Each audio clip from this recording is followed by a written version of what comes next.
Você mais do que ninguém conhece seu filho, mas você sabe como que é o cérebro dele? Então vem comigo que eu vou te mostrar como ele funciona e como que você pode desenvolvê-lo mais ainda, criando habilidades de vida.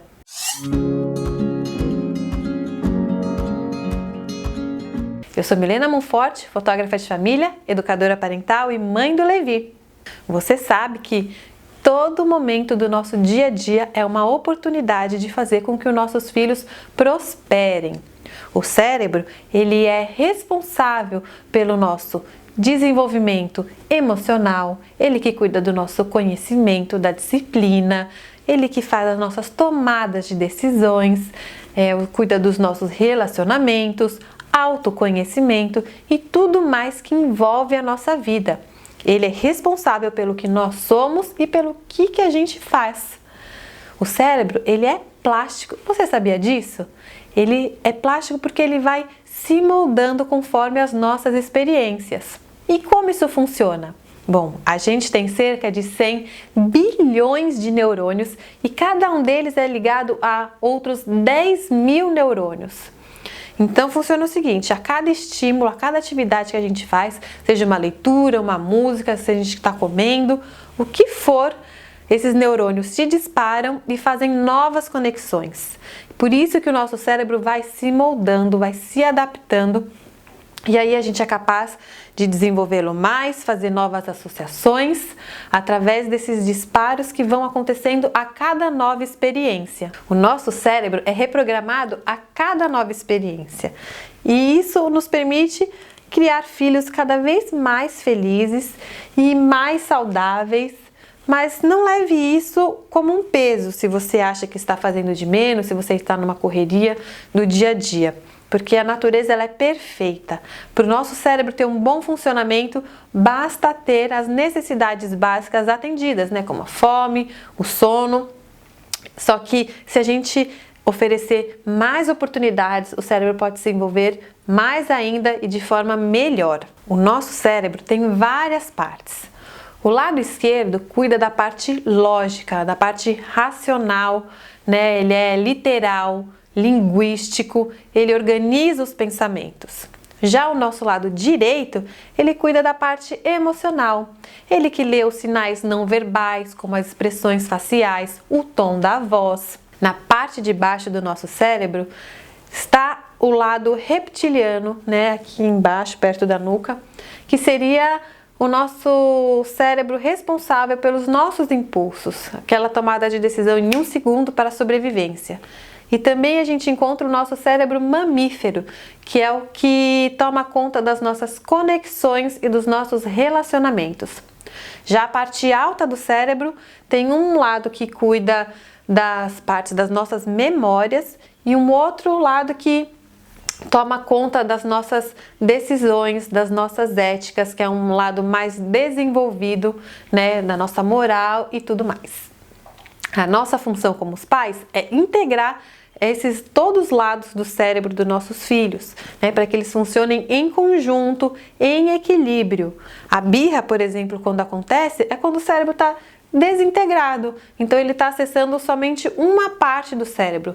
Normalmente, até os 3 anos, eles acessam mais o lado emocional, né, que é tudo muito intenso, é aquele choro, e porque eles ainda não têm desenvolvido, né, o lado racional do cérebro. Na verdade, o nosso cérebro termina de se desenvolver com 20 e poucos anos, né, então ainda está em fase de construção. E quando a criança começa a ter um pouco mais desse acesso do lado racional, é quando ela tem aquela famosa fase do porquê. Mas por que isso? Mas por que aquilo? É porque ela está começando a acessar esse lado esquerdo do cérebro. Então, até ela ter essa fase, ela tem muito acesso somente ao lado direito. O ritmo do amadurecimento do cérebro é influenciado por 2 fatores.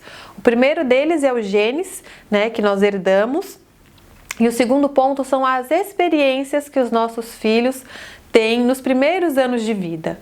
Então, muito do que a gente proporciona para eles, não só nós pais, mas como os cuidadores, se fica na escolinha, se fica com os avós, essas primeiras experiências influenciam tanto no ritmo do desenvolvimento cerebral, quanto também na saúde mental dos nossos filhos, porque forma a base, né, do que está sendo desenvolvido. Como se pensasse numa construção, né? Primeiro tem que fazer a fundação para subir um prédio. Então, nesses primeiros anos a gente tem que construir uma boa base, uma base bem sólida, né, para o cérebro estar bem integrado, bem desenvolvido, para aí ter a vida inteira para esse prédio aí, para nossos filhos crescerem.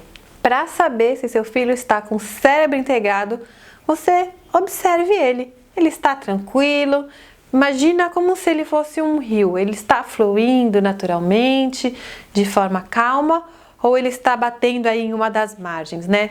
De um lado a gente tem a margem do caos, que é completamente sem controle, e por outro lado a gente tem a margem da rigidez, que é aquele controle excessivo que tem que ser daquele jeito, né? O nosso papel é sempre puxar para o lado oposto que ele está pendendo, para que ele fique nesse rio de fluidez e possa estar, né, equilibrado emocionalmente.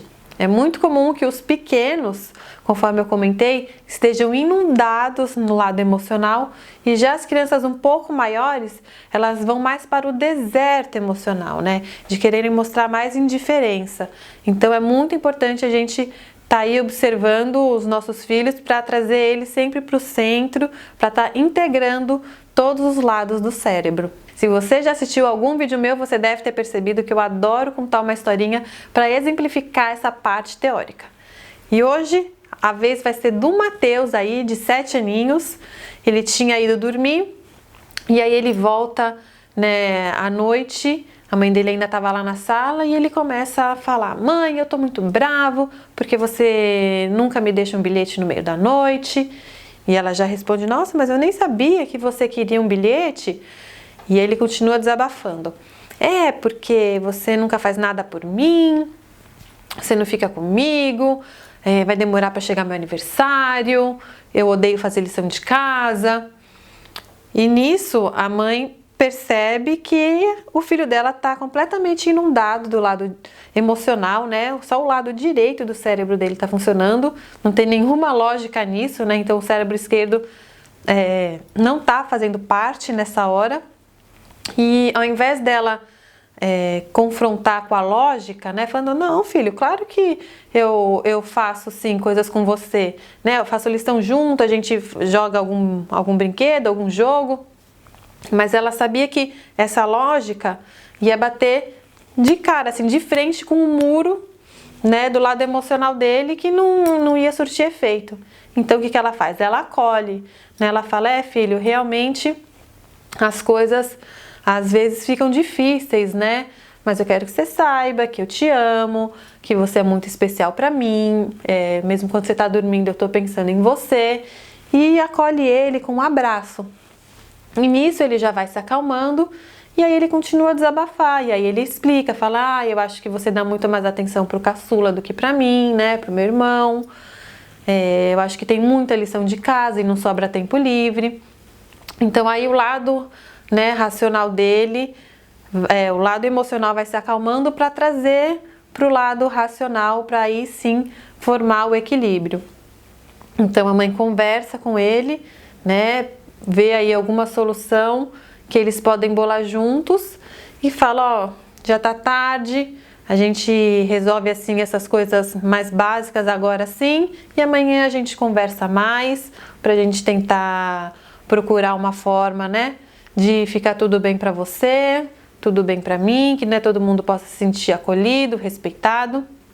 Enfim, aí eles resolvem buscar uma solução no dia seguinte. Então Mateus se sentiu ouvido e cuidado. Por mais que pareça ser motivos bobos, sem lógica nenhuma, eles são genuínos, são verdadeiros, ele realmente sentiu aquilo. E a mãe agiu de forma exemplar, né? Primeiro ela se conectou com o lado direito do cérebro através do toque físico, né? Do abraço, do tom da voz, validou sentimentos, mostrou compreensão, empatia, para aí então conectar com o lado esquerdo, que é o lado da explicação, né? O planejamento. Então amanhã a gente vai ver os detalhes para resolver isso. E é assim que funciona, né? A gente tem que estar sempre com essa visão ampla do que está acontecendo com o nosso filho para a gente poder ajudá-lo da melhor forma possível. A criança também pode ser inundada pelo lado direito do cérebro quando ela passa por alguma situação muito dolorosa, muito intensa, decepcionante, alguma situação que ela tomou um susto muito grande. Nesses casos, é interessante já conectar com o lado esquerdo para ela entender o que aconteceu, né? Para ela entender realmente, compreender o que aconteceu, não só na situação, mas o que está acontecendo né, dentro dela. Então é muito bacana você contar a história, né, e narrando os acontecimentos para ela ir processando cada acontecimento e nomear os sentimentos para que a pessoa, né, você e o teu filho possa domar esses sentimentos. Porque você passa a entender, né, qual é a emoção que você está sentindo. Você pode começar contando a história e pedir para a criança ir dando os detalhes, né? Se ela não tiver muito afim, não force, deixe para depois. É muito fácil das crianças quererem contar se elas estão fazendo alguma atividade ao mesmo tempo, se elas estão pintando, do que olhando cara a cara com o adulto, né? Então, se elas estiverem com alguma atividade acontecendo em paralelo à contação de história, né, do fato, elas tendem a falar mais tranquilamente. Se teu filho já desenha ou já escreve, você também pode pedir para ele desenhar ou escrever o que aconteceu. E se ele realmente não quiser falar com você, você pode incentivá-lo a que ele converse isso com outra pessoa, né? É muito bom deixar isso para o lado externo, porque senão a gente fica com isso dentro e a gente vai remoendo e vai revivendo e revivendo e não se resolve. Às vezes, né, quando você coloca para fora, quando você consegue visualizar realmente o que aconteceu, você processa e aí consegue seguir adiante. Por isso, não evite, né, fugir de contar a história, pensando que vai mexer numa ferida, pode causar um trauma. Pelo contrário, né, o nosso cérebro, até encontrar uma compreensão, ele vai ficar fazendo essa busca. E quando a gente conta a história, a gente está integrando, né, o lado esquerdo e o lado direito do cérebro, porque o lado esquerdo toma conta dos fatos, da ordem dos acontecimentos, e o lado direito participa com os sentimentos, com as emoções que foram acontecendo em cada fase do acontecimento. Uma ilustração aí para esses conceitos é o seguinte: se teu filho caiu no chão e você diz para ele, não foi nada, já passou. Bom, no mínimo foi um susto, né? O que você pode fazer é justamente acolher e nomear, falar, nossa, deve estar doendo, né? Eu vi você correndo, aí tropeçou, arranhou o joelho. E depois, o que aconteceu? Falou, depois você veio e me abraçou. E você tá se sentindo melhor? Sim. Quer que eu encene para você ver como foi? Né? Então, você mostrar para a criança o acontecido, ela processa aí que caiu, como foi, que sentiu, e fica tudo resolvido na cabeça dela. Dessa forma, a gente integrou o cérebro do nosso filho, a gente atendeu eles com amor, né? Tanto o lado esquerdo racional quanto o direito emocional, com relacionamento e tudo mais, estão trabalhando juntos, né? Assim a gente desenvolve eles da melhor maneira possível. E essas foram as maneiras de integrar o lado esquerdo com o direito.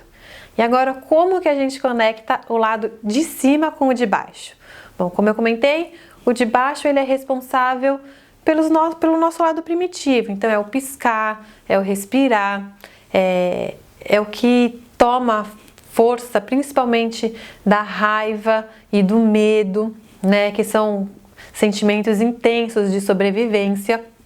E a gente tem o nosso lado superior, que é, né, a parte mais desenvolvida, que, como eu comentei, se desenvolve bem até os 10 anos, mas só termina mesmo depois dos 20 e poucos, que é o lado que resolve nossos pensamentos, que toma decisão, que cuida da nossa moral, da nossa ética.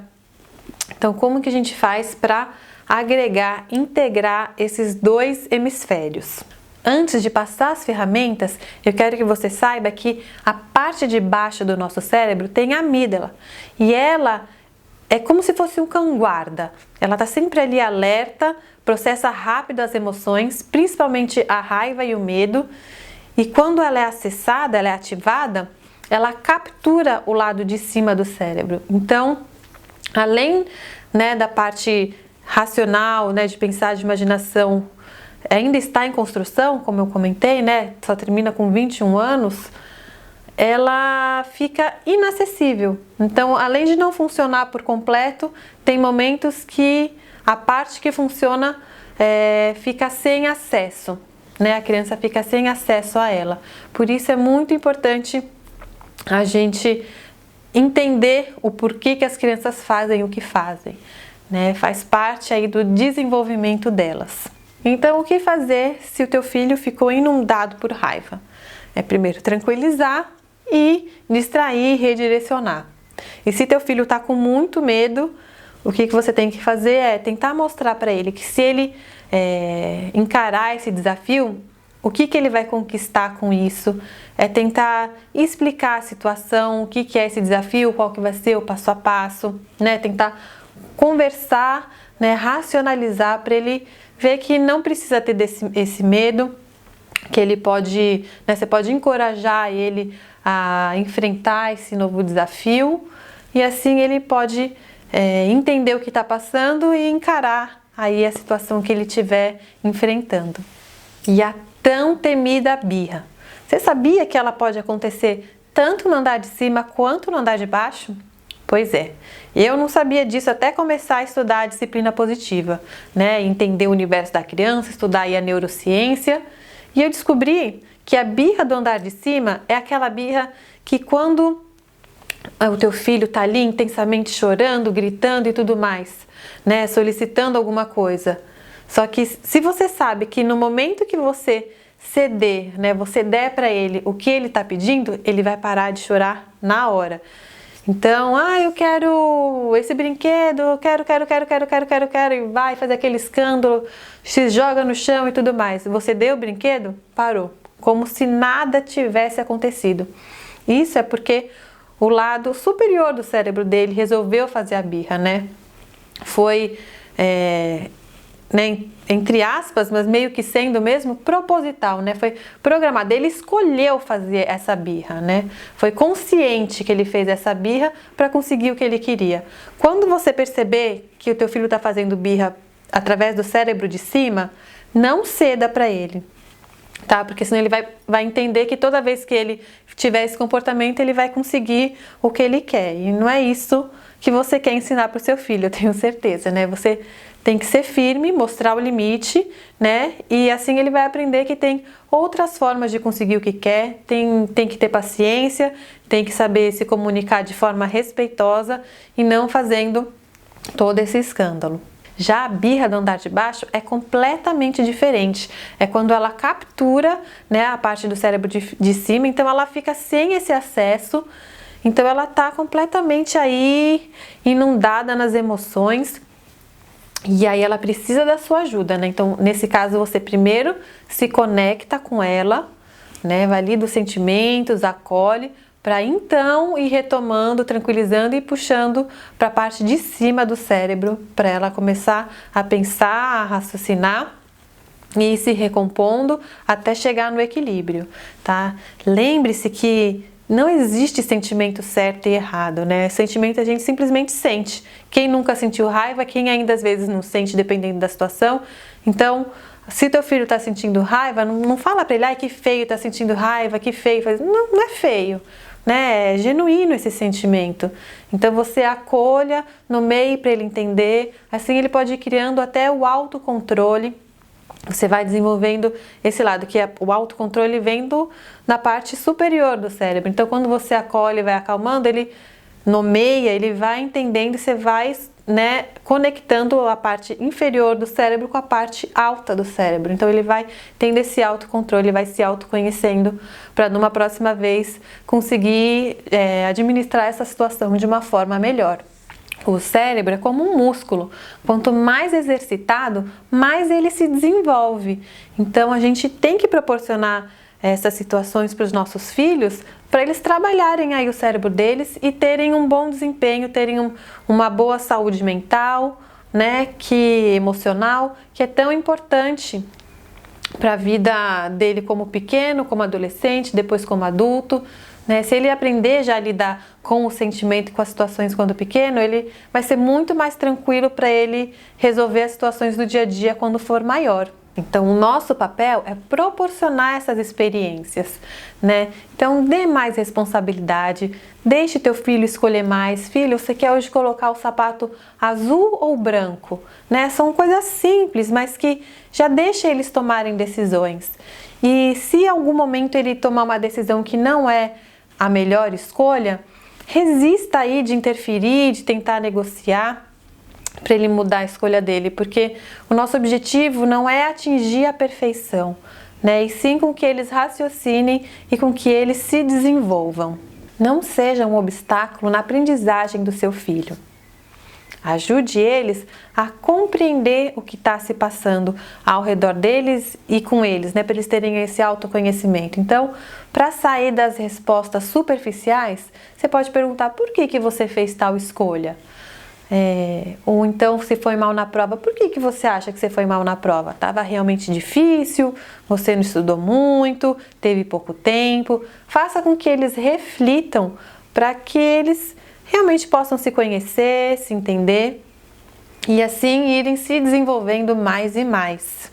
Você também pode apresentar para eles ferramentas para se controlar. Então, respirar fundo, contar até 10, nomear os sentimentos, né? Porque às vezes a gente só fala: ai, tô feliz, tô triste, tô bravo. Mas existe uma gama de sentimentos, né? A gente tem que enriquecer esse vocabulário, porque pode estar frustrado, pode estar entediado, pode estar cansado, ansioso, entre tantas outras, né, outras sensações que a gente tem. Você também pode desenvolver o cantinho da calma. Então, nesse espaço você pode bolar junto com ele e lá ele coloca o que ele acha que acalma ele. De repente, alguma música que ele gosta, é um bichinho de pelúcia para ele abraçar ali e ficar aconchegado. É um espaço para ele se sentir melhor. E se sentindo melhor, ele vai conseguir depois raciocinar e reagir melhor. O autocontrole, como eu comentei, está aí na parte superior do cérebro. E a empatia também.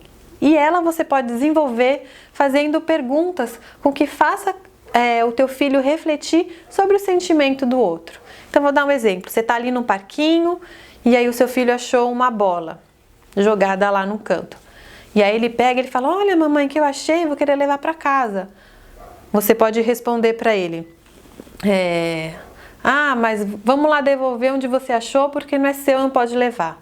Ao invés de dizer isso, você pode fazer com que ele pense: filho, eu entendi que você gostou dessa bola e você, né, queria levar ela para casa. Mas e se a criança que é dona dessa bola voltar para pegar? Como que ela vai se sentir? Né? Então o teu filho vai parar para pensar nessa situação hipotética que nem passou na cabeça dele que a criança poderia voltar lá. E assim ele vai entender: realmente a criança vai ficar triste, vai ficar chateada de voltar e não encontrar a bola dela lá. Então vamos devolver, né? E aí partiu da criança essa atitude empática. O cérebro de cima também cuida da moralidade. E não é só do certo e do errado, é uma visão de um bem maior. Então você pode estimular isso fazendo perguntas hipotéticas para ele, como por exemplo: é certo passar no farol vermelho numa situação de emergência? Ou se tivesse um valentão na escola implicando com alguém e não tivesse adulto perto, o que você faria? Né?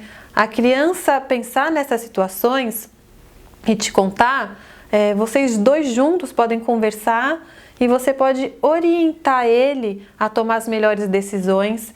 E se ele já refletiu antemão a essas situações, quando elas acontecerem, ele já vai ter uma noção de como reagir. Lembrando também que o nosso exemplo conta muito no desenvolvimento dos nossos filhos. Então, não adianta a gente falar uma coisa e agir de outra forma, né? Eles têm o neurônio espelho que estão o tempo todo imitando a gente. Você já deve ter percebido aí o seu filho, que se você faz qualquer atitudezinha simples que seja, eles já querem imitar.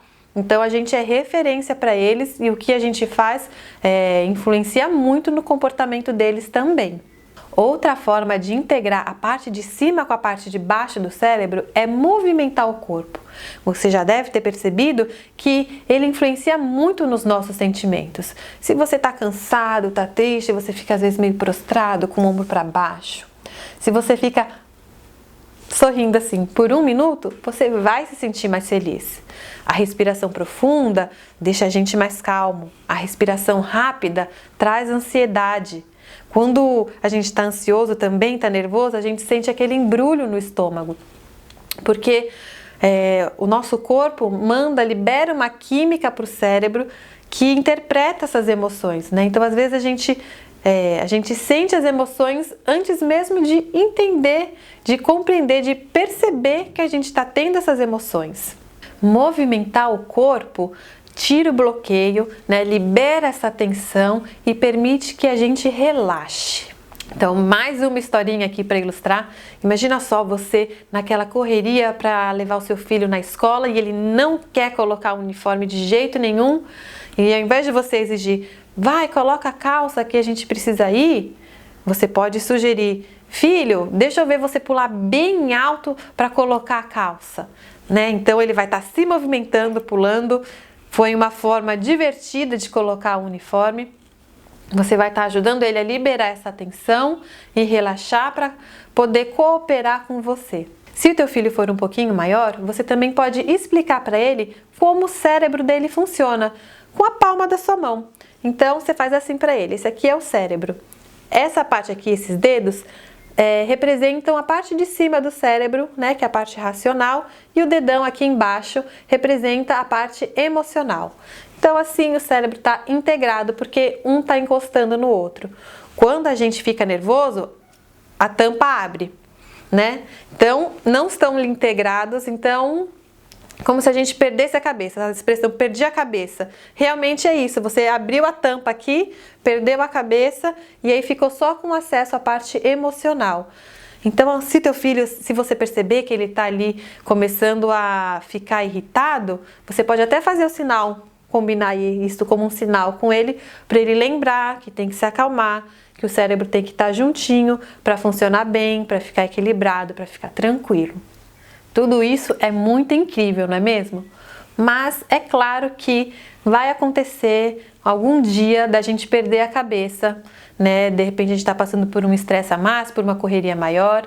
É natural, é normal que isso aconteça. Não se culpe por isso, nem você nem a seu filho, né?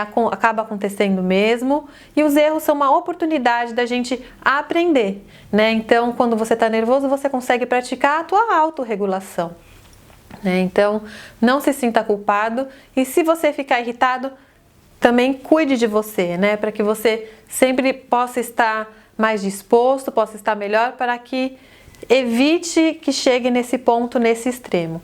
Mas caso aconteça, primeiro de tudo, feche a boca para não falar alguma coisa que você vai se arrepender.